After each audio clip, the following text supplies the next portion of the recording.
Kia ora koutou. Kami mahana, kia koutou. Thank you so much for having me. I'm Bronwyn Hayward. I'm a professor of politics at the University of Canterbury, but I work on issues of climate change, children's cities and sustainability. I'm a very poor substitute today for the students from Te Aratai College and from Te Pā o Rakahotu, which are the two schools we've been working with on a project called Mana Rangatahi, which has been funded by NIWA to work in high-risk flood areas, so with children who are young leaders in terms of learning how to make the tough decisions that you're having to make with limited budgets, and what are the priorities for them. I would just say, that, just to put a plug in, I really want to thank the council for meeting with the students at the end of last year. It would have been great to have them in. Thanks for the time. We just couldn't get the timing in. And I'm also putting in an apology from Dick Edmonston, the immediate past principal, who would have also loved to be here this morning, but he's been at a family funeral. The students have prioritised key areas around their community, which have been really helpful insights for the council staff and helpful insights for us around things to think about that make a difference and protect communities in a changing climate. Some of the things that I hadn't thought about, things like how to develop the sports fields, keep the flooding down, how to develop cultural centres, gardens, but the safe transport has been a big issue. And as you know, and we've raised it before, the Te Aratai College role is growing.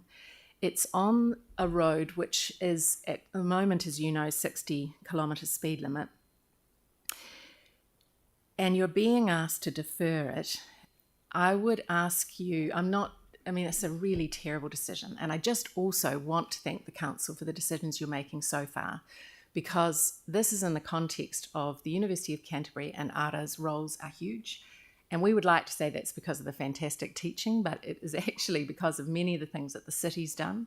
It's an affordable place to live. We know from surveying the students, they like living here, they like the outdoors, they like being able to get around. So the investments you're making are paying off.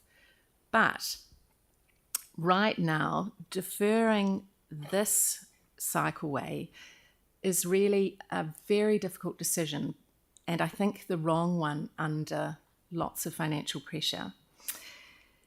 One of the options you've got is to put back on the table the Condillav Street renewal, which, if I'm reading the Capital Works budget correctly, that's about $490,000 this year and $490,000 next year. The budget that you would be spending on the Linwood upgrade at the moment is about $375,000 this year, $430,000 next year. Now, obviously, there's a huge 90% government subsidy in the background. But what I would ask is that you think very carefully about the ability to stepwise the bigger plan. As Dermot said before, your staff have done a fantastic job of setting out a plan that already works. They've worked closely with the community and the business community about how we can get support, and I really thank the council for supporting Linwood's business development.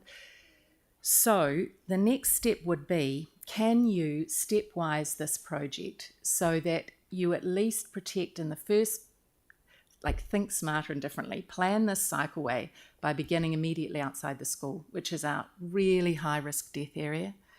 And there are two things. Yes, you're going to try and work on slowing the traffic, but Dick Edmonston stood on the side of the road as a child stepped looking the wrong way and was killed instantly by a car at 60. Now, if we can begin with a cycleway path that's separated between the school and the edge of that main busy road, then you're making an enormous difference to the lives of children. And we don't get many chances to save lives, and you won't meet the child that you saved by that stepwise decision. But if in this point we could make a decision that would enable a choice to be made to defer the beautification and amenity development in the West and to prioritise children in the East, it would make an enormous difference to lives. We know globally and across this city and across all the cities in New Zealand that Māori and Pacific and low-income children are most at risk of deaths in cycleways and pedestrian areas because they live in communities that haven't prioritised the infrastructure when the hard choices come to protect their lives. We really are at a hard point where you have to make a really hard decision with very little funding.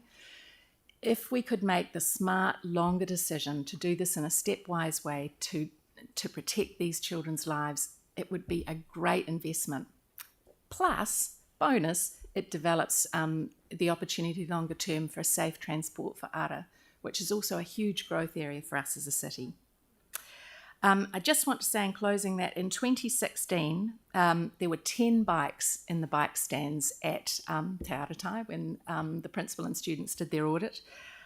This year, every day, there's over 180 bikes, but they know that the students, about 15% of those students are regularly biking, which is a massive jump.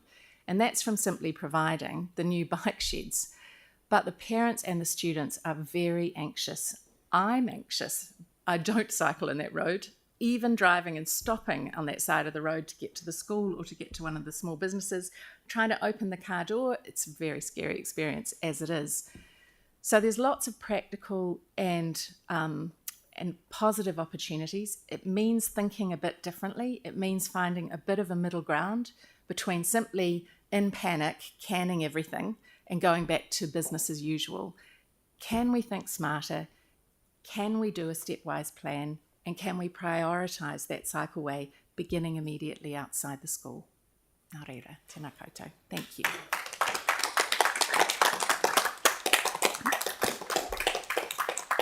Thank you for that, Bronwyn. So I've got Yanni and then Victoria. Yeah, thank you for your submission. Do you think council should be consulting on these transport projects as part of its long-term plan, its 10-year budget? I do. Yes, but I mean, I would always say consult. And I know it's not easy. I know that these are really polarised times that we're living in. But in this situation, this has been a well-signalled. So this isn't one of those ones sprung on the community. And I know that there's very sensible worries about over-engineering, about the costs of our infrastructure build. But this is a community that is at high risk in multiple areas. And we know from all the research evidence, got very limited money, got to choose between two difficult choices, prioritise the one that gives the greatest benefit to those with the least financial resources, and your city is lifted.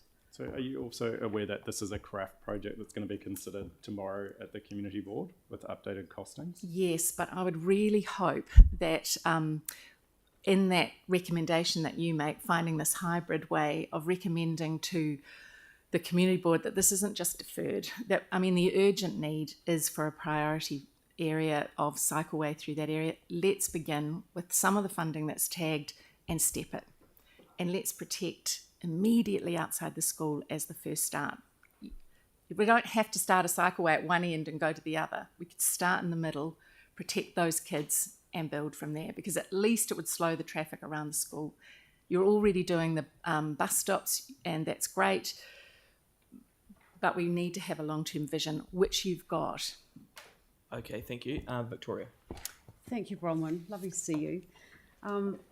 You've mentioned the Councillive street renewals as one of the examples, and you'll be aware that that's in the Papanui ward, and I'm the councillor of Papanui.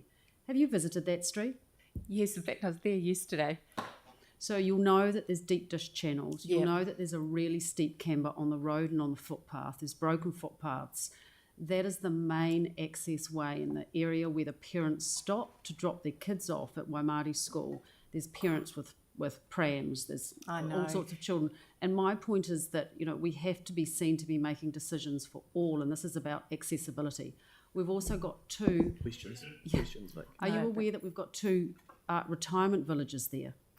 Yes, and this is what I mean about the really hard choices. And I don't want to set up an east versus west situation here, but we have got a really low-income, high-risk community. You've got two awful decisions you're having to make. We don't. No, Vic, I don't want to debate it here. Yeah. So I suppose my decision, my recommendation would be the channeling and the curbing is really high. But right now, we've got kids walking out the door of a high school onto a very fast road with no safe route.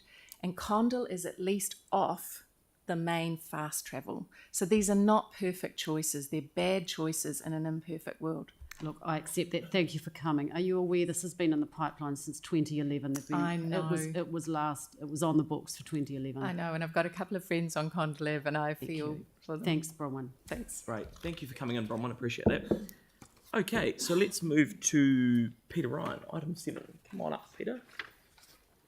So we're going to move to the key organisational performance results.